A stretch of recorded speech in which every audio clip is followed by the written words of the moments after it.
Vamos a hablar de los protocolos ERAS o protocolos de recuperación acelerada tras la cirugía. La definición es el conjunto de estrategias multimodales del perioperatorio que tienen como objetivos disminuir los tiempos de hospitalización y recuperación alrededor de la cirugía, las complicaciones perioperatorias y el coste de estos procedimientos. Es decir, no solo tienen resultados beneficiosos para el paciente, sino también para el sistema sanitario. El protocolo ERAS se ha desarrollado a nivel internacional, pero existen otros a nivel nacional, como la Guía RICA, desarrollada por el Ministerio de Sanidad en 2015, la rehabilitación multimodal quirúrgica y la cirugía Fast Track. Todos ellos tienen como objetivos un fin común y es desarrollar estrategias que se lleven a cabo para obtener unos mejores resultados. Aquí traigo un estudio, el estudio ENEAS, que se realizó en hospitales españoles para estudiar la incidencia de eventos adversos en los servicios quirúrgicos, que resultó ser de un 9,3%. De estos eventos adversos alrededor de la cirugía, se concluyó que un 57,5% podrían ser evitables. Y esto podría ser evitable gracias a la aplicación de estos protocolos de estrategias multimodales alrededor de la cirugía, como puede ser el protocolo ERAS. Para la aplicación de estos protocolos, a su vez, se necesita de un equipo multiprofesional que trabaje en conjunto. Es decir, no solo es necesario el trabajo del ginecólogo, cirujano, anestesista y el equipo de quirófano, sino que también entra en juego el papel del médico de familia y el oncólogo, que se encargan de optimizar el estado del paciente previo a la cirugía, y de la ayuda de los fisioterapeutas, rehabilitadores y nutricionistas para la recuperación postquirúrgica. Bien, ya vamos a empezar a hablar del protocolo ERAS en sí. El primer protocolo ERAS en ginecología se publicó alrededor de la ginecología oncológica en 2016 y constaba de dos partes en las que se desarrollaban los distintos ítems que ahora después vamos a explicar. Posteriormente, en 2019, se publicó una actualización del protocolo que se había publicado en 2016, mejorando algunas recomendaciones y aportando novedades. Aquí, en estas dos diapositivas, os traigo las tablas de todos los ítems que se tratan en el protocolo ERAS. Y ahora vamos a empezar a explicarlo uno a uno. La metodología del protocolo ERAS consta de 4 etapas: una primera etapa de optimización preoperatoria, otra etapa de preoperatorio inmediato, el intraoperatorio y el posoperatorio. Para empezar, la optimización preoperatoria comienza con la visita de la paciente a nuestras consultas de ginecología, donde se capta, se diagnostica y se programa la cirugía en función de la patología que presente, ya sea benigna o maligna, y la vía de acceso quirúrgica, cirugía abierta o laparoscopia. Previo a la cirugía tienen que pasar por una etapa de optimización en la que hay que realizar una valoración nutricional a través de escalas internacionales como la escala MAST, sobre todo muy relevante en aquella patología maligna, ya que suelen presentar estados de malnutrición. También hay que realizar una analítica preoperatoria en la que es muy importante pedir la hemoglobina glicada, pues la hiperglucemia ha demostrado asociarse a un mayor riesgo de infección de herida quirúrgica. Y también es muy importante un buen manejo de diabéticos, realizando interconsulta endocrino para el tratamiento perioperatorio si es necesario. Otro punto muy importante es dar una información detallada a la paciente acerca de su patología y la cirugía a la que se va a someter, tanto de forma oral como de forma escrita. Para dársela de forma escrita se pueden desarrollar folletos que se entregan en consulta, como este que traigo de ejemplo del Hospital del Alcázar de San Juan, en el que se explica todo lo que conlleva una histerectomía, tanto la dieta que hay que llevar preparación para llegar de forma óptima a la cirugía, cómo y dónde pincharse la heparina y las distintas fases por las que va a pasar tanto en el intraoperatorio como en el postoperatorio. Esto ayuda a disminuir mucho la ansiedad de la paciente previa a la cirugía, ya que muchas veces se obcecan y no nos prestan atención y se quedan con la mitad de la información. Por lo tanto, esto lo podrían consultar en cualquier momento. También forma parte de la optimización prequirúrgica recomendar el abandono de los hábitos tóxicos como el tabaco y el alcohol. El tabaco, aparte de las complicaciones respiratorias que conlleva, ha demostrado tener peores resultados en cicatrización. El consumo del alcohol, sin embargo, aumenta la tasa de sangrado y la tasa de infección de la herida quirúrgica. Otro punto muy importante es la evaluación de la anemia, ya sea por parte de su médico de cabecera, del oncólogo y si no por nuestra parte. El objetivo es que tenga una hemoglobina de 12 gramos por decilitro y si no debe ser tratada hasta conseguirlo mediante ferroterapia, ya sea vía oral o intravenosa para así evitar las transfusiones sanguíneas postquirúrgicas. También se le entregan y se le explican cómo realizar ejercicios respiratorios y aunque no existe una conclusión sobre cuál es el mejor ejercicio a realizar, se les recomienda que realicen el ejercicio aeróbico de tipo suave el mes antes, saliendo a caminar, por ejemplo, entre 1 hora y 30 minutos al día. Se repasa con ellas el folleto que se le ha entregado y se resuelven las dudas pertinentes. La siguiente etapa sería el preoperatorio inmediato, en el que no se recomienda el uso de premedicación ni sedantes porque ha demostrado entorpecer la recuperación postquirúrgica. No se recomienda tampoco la preparación mecánica intestinal ni enemas. El ayuno no debe ser prolongado, sino de 2 horas para líquidos claros y 6 horas para sólidos, así como la administración de una carga de hidratos de carbono vía oral 2 horas antes. Es muy importante, en nuestro medio se utiliza el Sugar Mix, ya que ha demostrado disminuir la resistencia a la insulina, disminuir el riesgo de ileo postoperatorio, así como la ansiedad, el hambre, la pérdida proteica, que se asocia al estrés postquirúrgico, es decir, tiene muchos beneficios. Otro punto muy importante en el preoperatorio es la tromboprofilaxis, que se realiza en función del protocolo de cada hospital. En nuestro hospital es este, en el que así como dato importante hay que tener muy en cuenta el tipo de cirugía al que se va a someter, los factores de riesgo de la paciente, calcular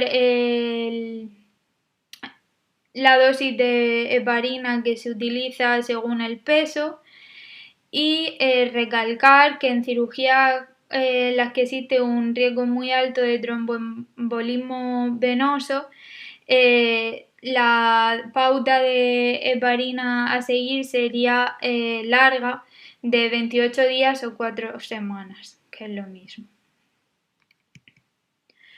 Otro punto muy importante es la profilaxis antimicrobiana, que no solo se realiza en el preoperatorio inmediato, sino también en el intra y postoperatorio.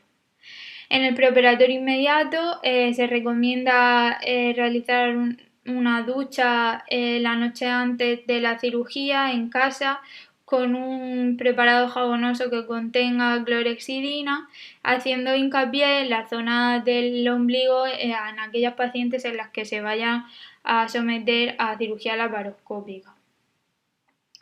También se administra antibiótico intravenoso, preferiblemente en la hora previa a la incisión de la piel.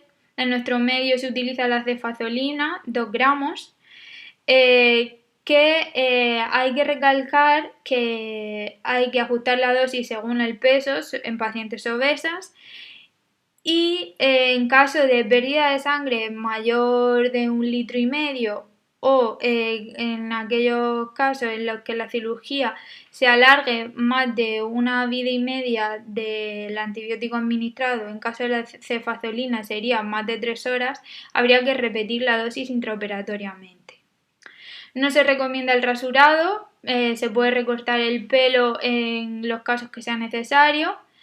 Es importante realizar una buena asepsia de piel y mucosas, que se realiza en círculos de dentro a afuera, con clorexidina alcohólica en piel y acuosa en mucosas. El tallaje del campo debe ser correcto y el sondaje vesical también se debe realizar en condiciones de asepsia. Otro punto muy importante en el perioperatorio en general es mantener los niveles de glucemia por debajo de 200 gramos decilitro, ya que la hiperglucemia, como he comentado antes, se asocia a un mayor riesgo de infección de la herida quirúrgica. Y tanto en el intra como en el postoperatorio es muy importante mantener la normotermia y evitar en la medida de lo posible los drenajes y el sondaje nasogástrico. Ya pasando a la etapa intraoperatoria, aquí voy a hablar de unas pinceladas del protocolo de anestesia, ya que es algo que no nos incumbe a nosotros al 100%, pero interesa conocer algunos puntos, como es el utilizar agentes de vida media corta en la anestesia general, como pueden ser el remifentanilo y el alfentanilo, llevar a cabo una analgesia multimodal en la que se ahorren opioides mediante la combinación de la anestesia regional y la anestesia general. La anestesia regional sería con infiltración de puertos e incisiones, los bloqueos nerviosos, el utilizar anestesia epidural en casos de laparotomía media o patología respiratoria severa. Otro punto también muy importante es la profilaxis de las náuseas y vómitos posoperatorios, que se deben realizar en función del riesgo que presente la paciente según la escala de Apfel y utilizando una terapia combinada individualizada, ya que hay que tener en cuenta que el hecho de ser mujer y someterse a una cirugía laparoscópica aumenta mucho el riesgo de padecerlos. En el intraoperatorio también es muy importante un manejo de fluido guiado por objetivos, en el que prime la eubolemia en todo momento. Tanto el exceso como el defecto de fluidos se ha asociado a complicaciones perioperatorias. Y lo que a nosotros nos incumbe, debemos intentar siempre realizar una cirugía mínimamente invasiva cuando sea posible y si no, por lo menos llevar a cabo incisiones transversas, ya que han demostrado ser menos dolorosas. En la etapa de reanimación y posoperatorio también es muy importante una fluidoterapia de mantenimiento con cristaloides equilibrados, preferiblemente antes que el suero salino fisiológico 0,9%, porque este tiene una mayor tasa de presentar acidosis metabólica hiperclorémica. El control del dolor debe realizarse de manera multimodal, como hemos explicado en el protocolo de anestesia, dando prioridad a la vía oral frente a la intravenosa cuando sea posible y utilizando la combinación de paracetamol con AINES con rescates de morfina cuando sea posible.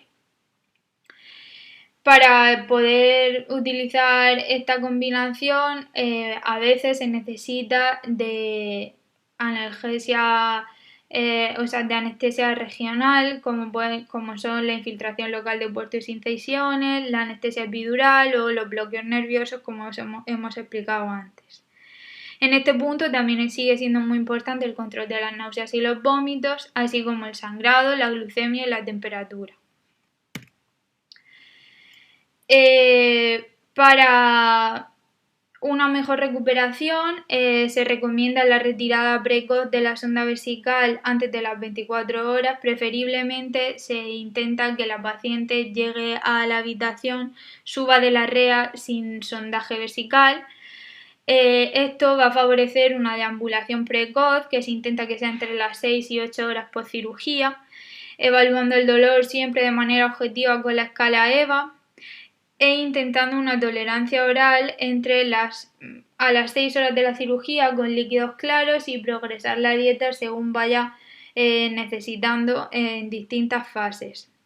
Todo esto va a ayudar a prevenir el hilio posoperatorio, así como la eubolemia, el ahorro de opioides mediante la analgesia multimodal, beber café, deambulación precoz, todo esto. Otro punto muy importante es el ejercicio incentivador respiratorio por nuestra parte y recurriendo a fisioterapeutas cuando sea necesario y continuar con la profilaxis antitrombótica según el protocolo. El alta se debe plantear en una cirugía laparoscópica alrededor de las 24 o 48 horas y en una laparotomía abierta entre las 48 y 72 horas, siempre y cuando no haya complicaciones quirúrgicas, la paciente no haya presentado fiebre, el dolor esté controlado con analgesia vía oral, la deambulación sea completa y haya aceptación por su parte. Un punto muy importante es que al alta se debe volver a entregar una hoja informativa, es decir, un folleto que en los protocolos ERAS se denomina Discharge Pathways, en el que se expliquen los signos y síntomas de alarma por los que acudir a urgencias, evitando así el colapso de las mismas por tonterías y explicando cómo va a transcurrir el proceso de recuperación normal. También se le entrega el informe de alta y la cita en consultas externas. Y otro de los puntos muy importantes es la realización de la encuesta de satisfacción y hacer un seguimiento de los resultados reportados por el paciente, ya que cada uno vive el proceso de su enfermedad, operación y recuperación de una manera, cada uno tiene una carga individual de síntomas. Todo esto también se tiene que auditar y recoger a través de una encuesta que se denomina Recovery Checklist, en la que vamos a poder estudiar la adherencia a los protocolos ERAS y los resultados de los mismos. El motivo por el que hemos realizado hoy esta sesión es que hace poco, en octubre de 2020, se publicó un estudio de validación en el American Journal de Obstetricia y Ginecología que se había realizado en Italia, en el Hospital de Brescia, para estudiar la adherencia a los protocolos ERAS y si eran efectivos o no. Se obtuvo como resultado resultados estadísticamente significativos en una disminución del tiempo de estancia hospitalaria con respecto a los protocolos estándar alrededor de la cirugía, sin importar el tipo de cirugía al que habían sido sometidas esas pacientes ni el tipo de patología, ya fuese benigna o maligna. Así, el American Journal publicó un editorial en la que concluía que con un nivel 1 de evidencia se establecía los protocolos ERAS como el protocolo estándar de cuidado alrededor de la cirugía ginecológica y se instaba a implementarlo y utilizarlo para así poder seguir reportando resultados. Para concluir, cabe decir que la cirugía no empieza ni acaba con el acto quirúrgico, sino que empieza con la captación de la paciente y acaba cuando se le da el alta y se estudia todo el posoperatorio y que es necesario buscar estrategias para optimizar los resultados con el objetivo principal de que el paciente llegue en un estado óptimo a la cirugía y salga de ella en un estado óptimo también, para lo que es necesario que todos trabajemos en conjunto. Y aquí dejo esta última diapositiva en la que se resume todo lo que he explicado. Muchas gracias.